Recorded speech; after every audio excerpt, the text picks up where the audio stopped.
బావా ఓ బావా చెప్పు. నేను ఉద్యోగం చేయాలనుకుంటున్నాను. ఎందుకు లేవే? అంటే సొంత నిర్ణయాలు తీసుకునే అంత స్వేచ్ఛ కూడా మా ఆడవాళ్ళకి లేదా? అంతేలే, ఆడవాళ్ళని తొక్కేసన్నారు. అంటే ఇప్పుడు నువ్వు బయట పోయి కష్టపడేంత సమస్య మనకి ఏముంది? నేను వెళ్తానంటే వెళ్తా అంతే. సరే వెళ్ళు.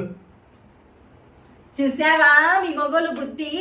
అయ్యో నా భార్య బయటికి వెళ్ళి కష్టపడతానంటుంది, అయ్యో వద్దులేవే ఎందుకు అంత కష్టము, ఇంట్లోనే ఉండు మహారాణికి అట్లా అనుకోకుండా పోయి కష్టపడిపో అంటున్నారు. నాకు తెలుసు నీ బుద్ధి అంతా. సరేలే ఉండు ఇంట్లోనే. అంటే నువ్వు చెప్తే నేను ఉండాలా? అంటే వెళ్ళాలో వద్దా నిర్ణయం తీసుకునే హక్కు కూడా మాకు లేదా? అంతేలే, ఈ మగవాళ్ళంతా అంతే.